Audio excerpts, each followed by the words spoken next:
হাদিসকে কেউ এখনো বলে নাই যেটা ফালতু হাদিস। এই হাদিসকে সকল হাদিস বিশারদরা এটাকে উঁচু মানের গ্রহণযোগ্য হাদিস হিসেবে স্বীকৃতি দিয়েছেন। রাসূল পাক সাল্লাল্লাহু আলাইহি ওয়াসাল্লাম বলেন, মুসা আলাইহিস সালামের সাথে একবার আদম আলাইহিস সালামের দেখা হলো। কার সাথে? কার? আদম আলাইহিস সালামের সাথে দেখা হয়েছে কার? মুসা আলাইহিস সালাম।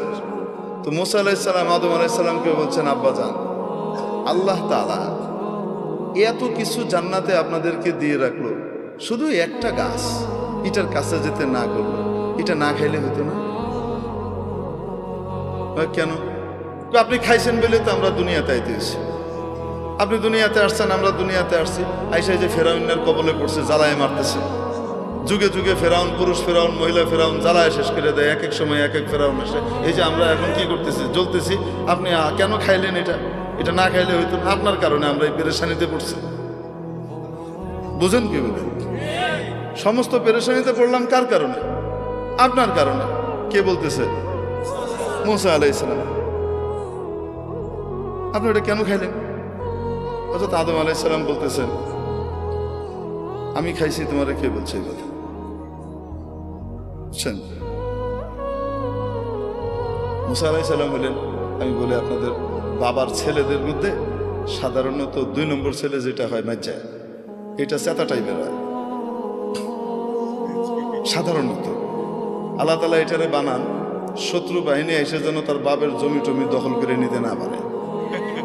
আর বড়টাকে বানান আল্লাহ তাআলা অনেক বুদ্ধিমান হয়, কিন্তু বেকুবের মতো থাকে, একটু সাদা সেদা থাকে, ওটা ঠান্ডা থাকে। আল্লাহ বানানি ঠান্ডা, কারণ সবাইকে লইয়ে চলতে হবে। তো ভাই বোনগুলোর ভিতরে যেন মিল মহব্বত রাখা যায়, সাধারণত এই বুদ্ধিটা আল্লাহ তাআলা বড়টাকে দিয়ে রাখেন। আবার কখনো এটা বিপরীতও ঘটে। ঘটে কি ঘটে না? তো আদম আলাইহিস সালামের যে পোলাপাইন আছে, এরা সবাই কি সমান? হ্যাঁ, সমস্ত নবীরাই আদম আলাইহিস সালামের আওলাদ। কিন্তু আদম আলাইহিস সালামের আওলাদের ভিতরে মুসা আলাইহিস সালাম হলেন মাইজা পোলার মতো, কাউরে ছেড়ে দেন। খোদ রাসূল সাল্লাল্লাহু আলাইহি সাল্লাম যখন মেরাজে যান, সহিহ মুসলিমের হাদিস, যখন রাসূল সাল্লাল্লাহু আলাইহি সাল্লাম কোথায় যান? মেরাজে যান। জিবরাইল আলাইহিস সালাম এক এক জায়গায় নিয়ে যাচ্ছেন। আপনারা বিরক্ত হচ্ছেন? আচ্ছা, নিয়ে যাচ্ছেন, এক এক আসমানে যান, এক এক নবীর সাথে দেখা হয় এবং মুসা আলাইহিস সালাম পরিচয় করিয়ে দেন। প্রথম আসমানে দেখা হয়েছে হযরত আদম আলাইহিস সালামের সাথে। রাসূলুল্লাহ সাল্লাল্লাহু আলাইহি সাল্লামকে পরিচয় করিয়ে দিচ্ছেন জিবরাইল আলাইহিস সালাম, হাদা আবুকা আদম, ইনি আপনার আব্বা আদম আলাইহিস সালাম, ফাসাল্লিম আলাইহি, ওনাকে সালাম দেন। এটা প্রোটোকল। তো হযরত আদম আলাইহিস সালামকে কি করতেছে? সালাম দিয়েছেন রাসূল সাল্লাল্লাহু আলাইহি সাল্লাম। আদম আলাইহিস সালাম উঠে দাঁড়িয়েছেন, সন্তানকে সম্ভাষণ জানিয়েছেন, মারহাবাম বিন নবিয়্যিস সালেহ ওয়াল ইবনিস সালেহ, ও আমার প্রিয় সন্তান, ও প্রিয় নবী, শুভেচ্ছা, স্বাগতম। দ্বিতীয় আসমানে গেলেন, ওখানে আরেক নবীর সাথে সাক্ষাৎ। বলছেন, আপনি সালাম দেন, আপনার ভাই অমুক। উনি সালাম দিলেন, উনি বলেন, মারহাবাম বিন নবিয়্যিস সালেহ ওয়াল আখিস সালেহ, ও আমার প্রিয় ভাই, ও আমার সম্মানিত নবী, আপনাকে শুভেচ্ছা, স্বাগতম। এইভাবে যেতে যেতে হযরত মুসা আলাইহিস সালামের সাথে দেখা 6 নম্বর আসমানে। কয় নম্বর আসমানে? 6 নম্বর আসমানে। তো বলছেন সালাম দেন। তো সালাম দিছে, ইনি কে? আপনার ভাই মুসা। সালাম দিয়েছেন।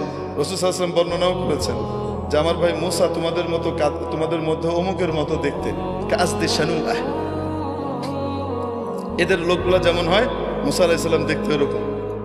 তোমার সাথে দেখা হলো। দেখা হওয়ার পরে সালাম দিলাম, সালামের জবাব হলো। তারপরে হযরত মুসা আলাইহিস সালাম ওই একই কথা বললেন। এখন রাসূল সাল্লাল্লাহু আলাইহি সাল্লাম যখন পার করে চলে যাচ্ছেন, উপরের দিকে 7ম আসমানের দিকে রওনা হচ্ছেন, তো তখন কান্নাকাটির আওয়াজ শুনতেছেন। কেঁদে কেঁদে কেউ বলতেছে, আল্লাহ, এটা কোনো ইনসাফ? আমার পরে আসছে আর আমার আগে উপরে চলে যেতেছে, এটা কোনো কথা? এটা কিসের ইনসাফ? আমি কত কষ্ট করছি এসে। হযরত মুসা আলাইহিস সালাম রাসূল সাল্লাল্লাহু আলাইহি ওয়াসাল্লাম জিবরাইল আলাইহিস সালামকে বলতেছেন, কারণ অভিযোগ করতেছে কার উপরে? ভয়ঙ্কর কথা, আল্লাহরে থ্রেট দিচ্ছে, এটা কিসের ইনসাফ কথা? উনি বলতেছে, এটা কি এরকম করে কথা কি কয়? রাসূল সাল্লাল্লাহু আলাইহি ওয়াসাল্লাম ঘাবড়ে গেছেন, এইরকম করে কথা আল্লাহকে কি কয়? তো উনি বলতেছেন, হাযা আখুকা মুসা, সাউতু মুসা, আপনার ভাই মুসার আওয়াজ। কি বলেন? কেউ তার রবের সাথে এভাবে কথা বলতে পারে? উনি বলেন রব্বুহু ইয়ারিফু, তার রব তার ব্যাপারে খুব ভালো জানে। এরকমই তার রব তার এই সমস্ত কথা কিছু কি করে না, মনে টনে করে না। বুঝেন নাই? তো মুসা আলাইহিস সালাম কি সাধারণ নবী? চাচা নবী। ট্রিটমেন্ট শুরু হইতো ঘুষি দিয়ে, কথা পরে আগে ফিডা করলে কেন এরকম? বুঝেন নাই? ঘুষি একটা মারছে গেছে মিটে, ওনার ঘুষিতে যে এত পাওয়ার উনি নিজেও তো জানেন না। সুবহানাল্লাহ, আল্লাহু আকবার। তো মুসা আলাইহিস সালাম সাধারণ নবী না চেতা নবী? আল্লাহ তাআলার বড় প্রিয় নবী। আদম আলাইহিস সালামরও ছেড়ে দিচ্ছে না, ধরছে বাপরে। বুঝতে পারছেন? বাবারে ধরে বলতেছে, আপনি এই জিনিসটা না খাইলে কি হইতো না? আপনি সারা জান্নাত ভর্তি জিনিস সারা জীবন খেয়ে শেষ করতে পারতেন না, ওই একটা খায়া আপনি ওনার সৃষ্টি করে আইলেন। দুনিয়াতে আসলে আমাদেরকে জ্বালা যন্ত্রণা ভোগ করতে হচ্ছে, আপনার কারণে আমাদেরকে সব দুনিয়াতে এসে পরীক্ষা দিতে হচ্ছে আর কষ্ট করতে হচ্ছে। আদম আলাইহিস সালাম তো তার রব যেহেতু ওনার বান্দার এই ভাষা সম্পর্কে বুঝে, তো বাপও তো বুঝে। তো বাপও রাগ করতেছে না, চপ বেয়াদব কোথাকার, তুই আমার লগে এভাবে কথা কস, এটা কইতেছে। বাপ ঠান্ডা। বাপ বলতেছে, আমি এরকম করে খাইছি তাই আমাকে দুনিয়া আসতে হয়েছে, তোমরা এসো। কে বলছো তোমাকে এটা? তুমি ছিল তো? আমি থাকি আর না থাকি তাওরাতের ভিতরে আছে। আমার কাছে যে আল্লাহ তাওরাত কিতাব নাজিল করছেন সেই কিতাবে আছে, আপনি কাম ঘটাইছেন। তারপরে আমরা আসছি। আদম আলাইহিস সালাম রাখেন না। আদম আলাইহিস সালাম জিজ্ঞেস করেন, আচ্ছা তাওরাতের ভিতরে আছে? হ্যাঁ। তুমি তোমার তাওরাত সম্পর্কে জানো? তাওরাত কবে লেখা হয়েছে? হ্যাঁ, জানবো না কেন? কবে লেখা হয়েছে?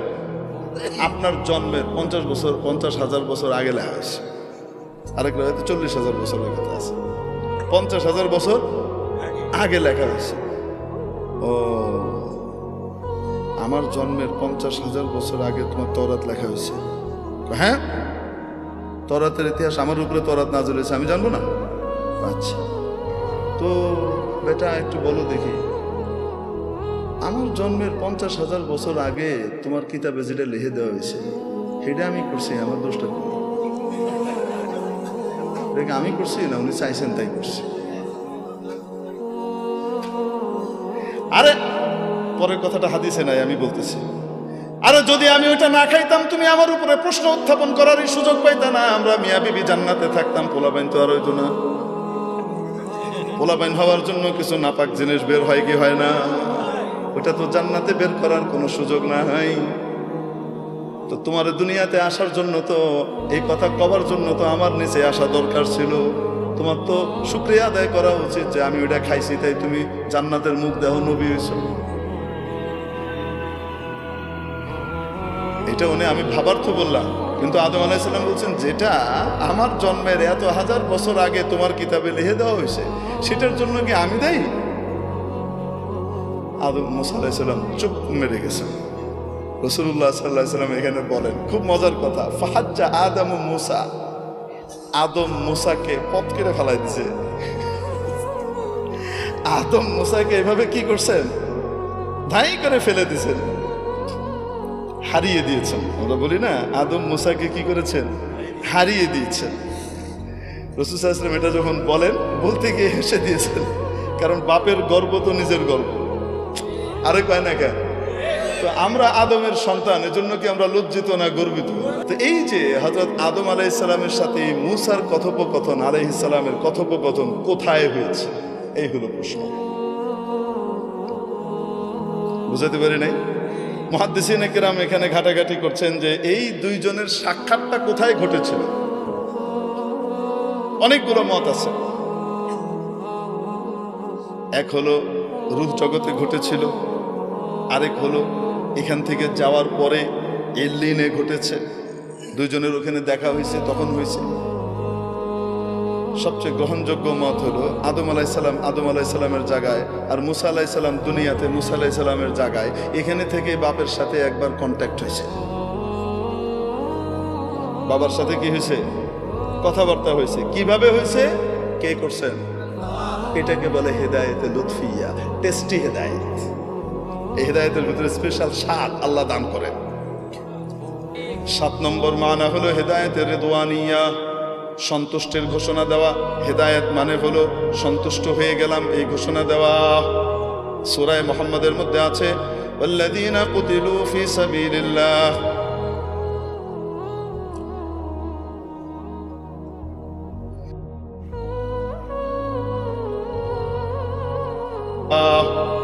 সূরা মুহাম্মাদের মধ্যে আছে ওয়াল্লাযীনা কুতিলু ফি সাবিলিল্লাহ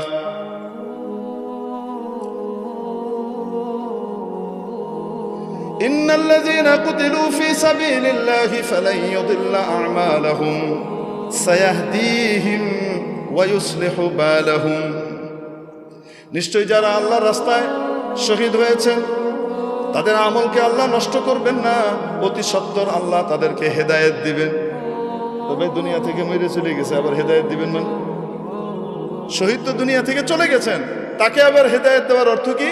অর্থ হলো আল্লাহ রাব্বুল আলামিন অতি সত্বর তার উপরে সন্তুষ্টির ঘোষণা দিবেন, বান্দা তোমার উপরে আমি খুশি হয়ে গেছি, আর কখনো নারাজ হব না। মেরে মুআজ্জাজ হাজরিন, এই হেদায়েতের দরকার আছে না নাই? সূরা ফাতিহার মধ্যে রব্বুল আলামিন আমাদেরকে হেদায়েত প্রার্থনা করা শিখিয়েছেন। ইহদিনাস সিরাতাল মুস্তাকিম, আমাদেরকে সত্য সরল সঠিক পথ সিরাতে মুস্তাকিমের হেদায়েত দেন। সেটা কোন পথ? সিরাতাল্লাযীনা আন'আমতা আলাইহিম, তাদের পথ যাদের উপরে আপনি করুণার নিয়ামত বর্ষণ করেছেন। মুআজ্জাজ হাজরিন, এজন্য আল্লাহ ওয়ালাদের সোহবতে যত বেশি সময় কাটাবো তত বেশি আমাদের জন্য হেদায়েতের উপরে চলা সহজ হবে। না হলে এখান থেকে ওখান থেকে শয়তান হামলা করবে, টেনে নিয়ে যাবে। আল্লাহ তাআলা আমাদেরকে বুঝবার তৌফিক নসিব করেন।